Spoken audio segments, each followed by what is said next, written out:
So usually on trees like this, they mark not only the numbers but the name uh,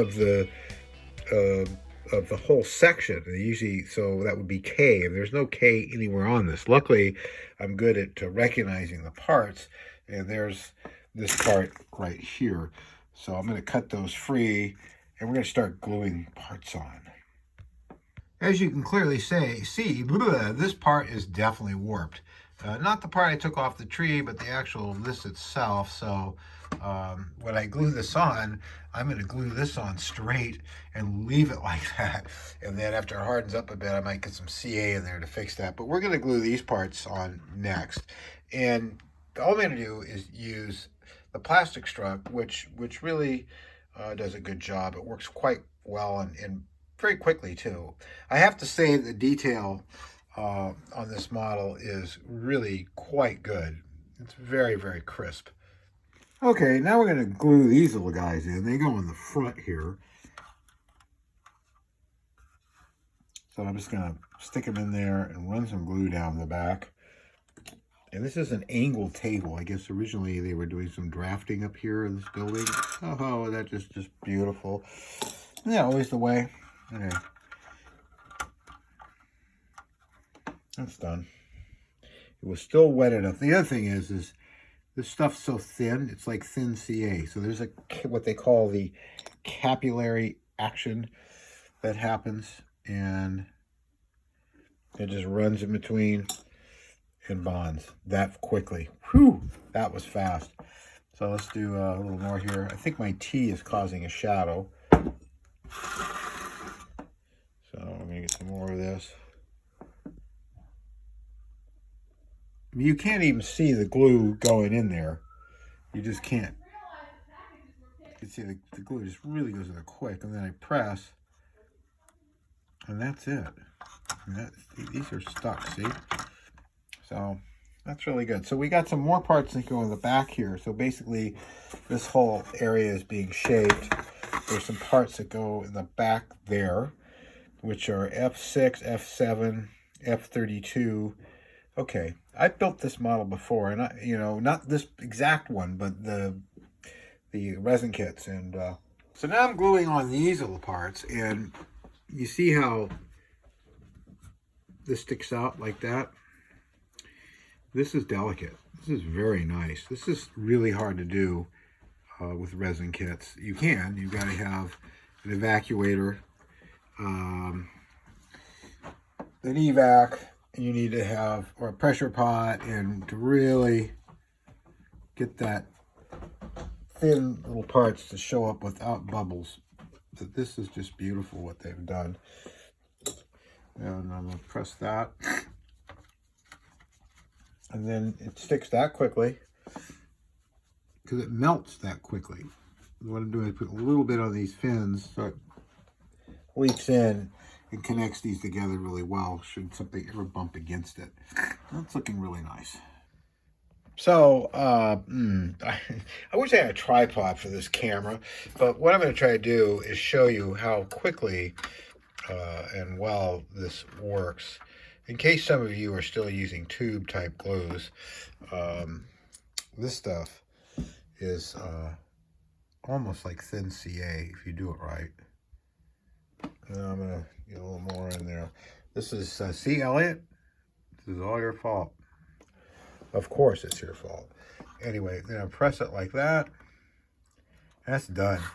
I mean, it is that fast when you melt styrene to styrene, which is technically what I'm doing.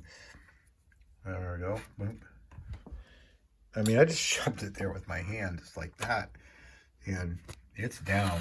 Now, where it warps, I don't want to press it in, so I'm going to leave it like that, and then I'm going to get some thick CA in behind that rather than try to straighten that wall out, because I don't think I can successfully, and then we'll have it'll be warped from looking from the outside, and we don't want that. So we're just going to leave that like that. Come on, stick there. You see? That's how fast that stuff. I've heard some of you say, oh, I don't like to use this stuff because it goes off really slow and you have to wait so long. If you use it right, it does not. It really works quite well. So I got all these little parts on in here, and here, and here,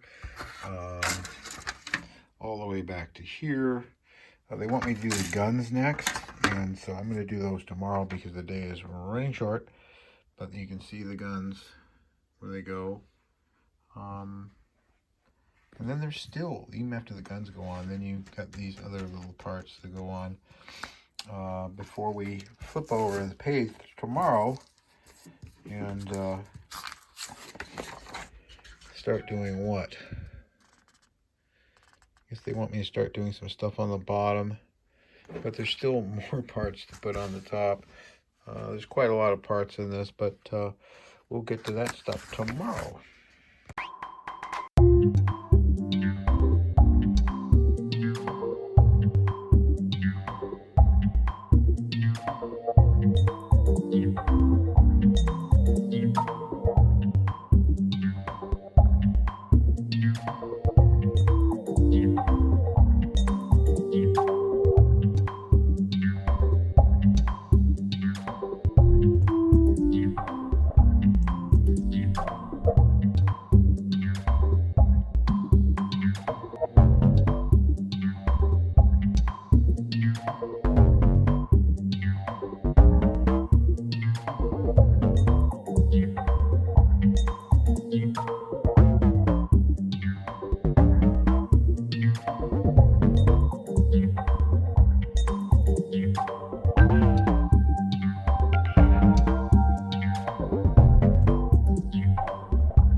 Okay, it doesn't fit in my paint booth very well. It's a nice big model, but it's ready to paint.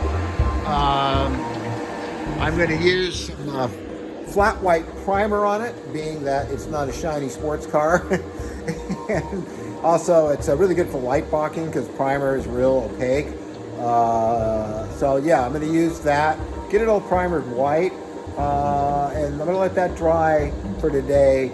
And tomorrow I'll start doing like weathering and things like that, and a little bit of that, and kind of get it looking painted, and then let that dry and start drilling hundreds of holes in it and putting in fiber optics and lighting up the engines.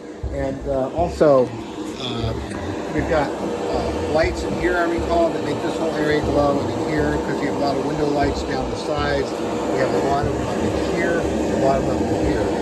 So, and I can still get to this. This pops off so I can get inside. There's a hole that goes down inside the neck. And all the rest of the parts to be painted, also white, are in there. Okay, back on the Star Destroyer, what I want to do is get this piece of pipe to fit in here. Not that long, we're going to cut it down.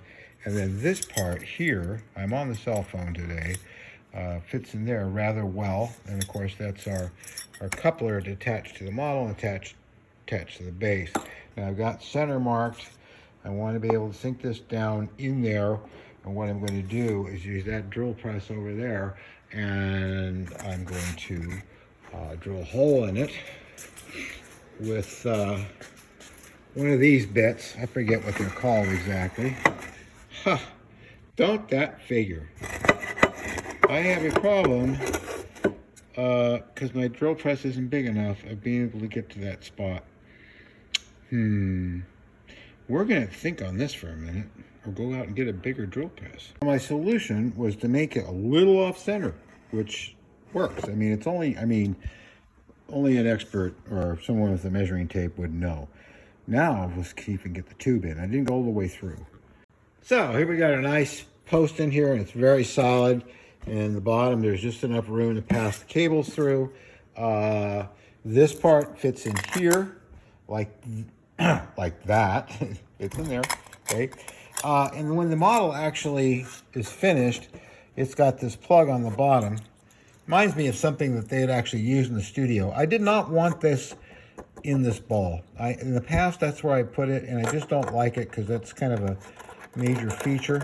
So anyway, how this works is, of course, you put that in, and of course I can't do it with one hand. Yeah, I can. And you screw it down, and that holds the model, like so.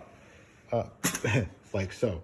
Now, that'll already be glued down in there, so that all you have to do is put the model down on top of that and screw it in. This of course has to be glued in, the base of this. Now you'll notice the center of gravity is off, and that's because it's right here, right in that ball, which is like a major feature on this.